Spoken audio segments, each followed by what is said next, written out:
नमस्कार, मैं हूं आपके साथ ज्योति यादव और आप देख रहे हैं एसडी न्यूज नेटवर्क पर। आज की बड़ी खबरें फटाफट अंदाज में। वीडी सतीशन बने केरल के नए मुख्यमंत्री। केरल में कांग्रेस नेता वीडी सतीशन ने सोमवार को मुख्यमंत्री पद की शपथ ली। खास बात तो ये रही कि 64 साल बाद किसी मुख्यमंत्री ने पूरी कैबिनेट के साथ शपथ ग्रहण किया है। राज्यपाल राजेंद्र आर्लेकर ने सतीशन समेत 20 मंत्रियों को शपथ दिलाई। समारोह में राहुल गांधी, प्रियंका गांधी, कई राज्यों के मुख्यमंत्री और बड़े नेता मौजूद रहे। नई कैबिनेट में 14 चेहरे पहली बार मंत्री बने हैं। अब 22 मई को विधानसभा अध्यक्ष का चुनाव होगा और जून की शुरुआत में राज्य का बजट पेश किया जा सकता है। यानी केरल में कांग्रेस सरकार ने नई टीम के साथ कामकाज शुरू कर दिया है। सासाराम पटना पैसेंजर ट्रेन में लगी आग, यात्रियों में मची अफरा तफरी। बिहार के सासाराम रेलवे स्टेशन पर सोमवार को उस वक्त हड़कंप मच गया जब सासाराम आरा पटना पैसेंजर ट्रेन की जनरल बोगी में अचानक आग लग गई। प्लेटफॉर्म नंबर 6 पर खड़ी ट्रेन की D3 बोगी से धुआं और लपटें उठने लगी। यात्री जान बचाने के लिए जल्दबाजी में ट्रेन से उतरने लगे। कई लोग अपना सामान तक छोड़कर भागे।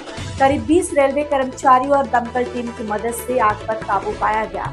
राहत की बात यह रही कि कोई बड़ा हादसा नहीं हुआ। फिलहाल आग लगने के कारणों की जांच की जा रही है। कोलकाता में अतिक्रमण हटाने पर बवाल, पुलिस पर पथराव। कोलकाता के पार्क सर्कस इलाके में अतिक्रमण हटाने की कार्रवाई के विरोध में रविवार को जमकर हंगामा हुआ। प्रदर्शनकारियों ने पुलिस पर पथराव किया जिससे 3 पुलिसकर्मी घायल हो गए। पुलिस वाहनों में भी तोड़फोड़ की गई। मामले में अब तक 40 लोगों को गिरफ्तार किया गया। बंगाल के मुख्यमंत्री शुवेंदु अधिकारी ने साफ कहा है कि पुलिस पर हमला किसी कीमत पर बर्दाश्त नहीं किया जाएगा। दरअसल हाल ही में इलाके में फैक्ट्री में आग लगने के बाद प्रशासन ने अवैध निर्माण हटाने की कार्रवाई शुरू की थी, जिसका विरोध किया जा रहा था। इंडिगो फ्लाइट में 25 मिनट तक अंधेरा, गर्मी से परेशान हुए यात्री। गुजरात के वडोदरा एयरपोर्ट पर इंडिगो की दिल्ली जाने वाली फ्लाइट में तकनीकी खराबी के चलते अचानक बिजली गुल हो गई। विमान के अंदर करीब 25 मिनट तक अंधेरा और भारी उमस रही, जिससे यात्री परेशान हो गए। कुछ यात्रियों की तबीयत भी बिगड़ने लगी। बताया गया कि विमान की ग्राउंड पावर यूनिट में खराबी आने से ये हालात बने। एक यात्री ने घटना का वीडियो रिकॉर्ड कर सोशल मीडिया पर डाल दिया, जो अब तेजी से वायरल हो रहा है। बाद में तकनीकी टीम ने बिजली सप्लाई बहाल की और फ्लाइट को रवाना किया गया। 43 साल बाद नॉर्वे पहुंचे भारतीय प्रधानमंत्री नरेंद्र मोदी सोमवार को नॉर्वे की राजधानी ओस्लो पहुंचे, जहां यहां 43 साल बाद भारतीय प्रधानमंत्री पहली बार नॉर्वे यात्रा। एयरपोर्ट पर नॉर्वे के प्रधानमंत्री जोनास गाहर स्टोरस्टेड ने स्वागत किया।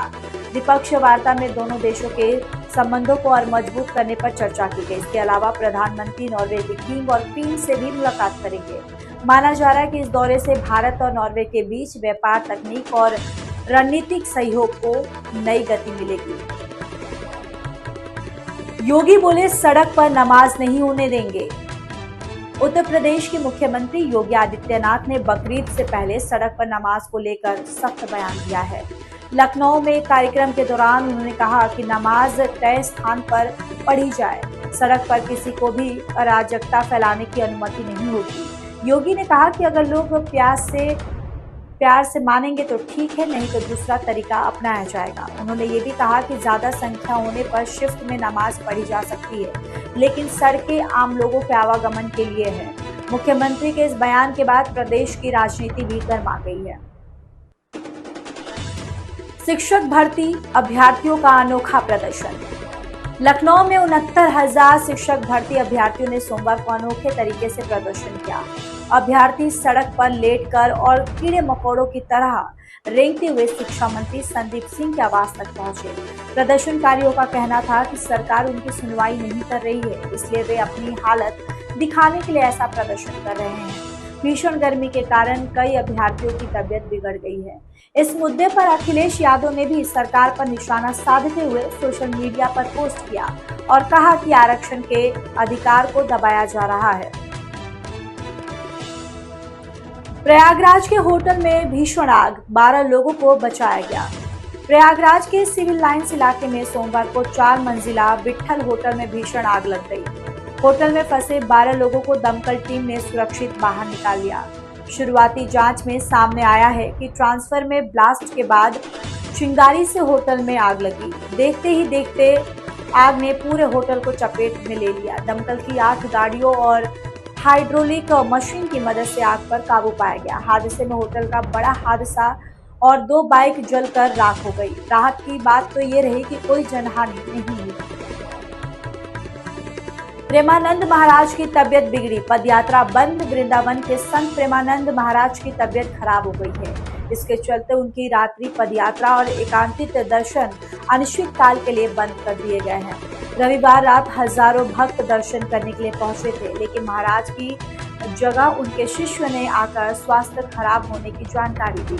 इसके बाद भक्त मायूस होकर लौट गए। आश्रम की ओर से बताया गया कि प्रेमानंद महाराज लंबे समय से किडनी की बीमारी से जूझ रहे हैं। फिलहाल डॉक्टरों की निगरानी में उनका इलाज चल रहा है। मेरठ छात्रा हत्याकांड में सिरफिरा प्रेमी गिरफ्तार। मेरठ में बीएड छात्रा की हत्या के मामले में पुलिस ने मुख्य आरोपी और छात्रा के सिरफिरे प्रेमी अंकुश को गिरफ्तार कर लिया। पुलिस के मुताबिक आरोपी पिछले 3 साल से छात्रा के संपर्क में था और उसे दूसरे लड़के से बात करते देखकर नाराज था। इसी विवाद के बाद उसने दोस्तों के साथ मिलकर हत्या की साजिश रची। छात्रा 15 मई को परीक्षा देने निकली थी, लेकिन 2 दिन बाद उसका शव गन्ने के खेत में मिला। छात्रा के मोबाइल से एक नोट भी मिला जिसमें लिखा था, प्लीज सेव मी गॉड। फिलहाल 2 अन्य आरोपी फरार है और पुलिस उनकी तलाश में जुटी है। इस अंक में फिलहाल इतना ही। अगले अंक में आपसे फिर होगी मुलाकात। तब तक के लिए मुझे दीजिए इजाजत।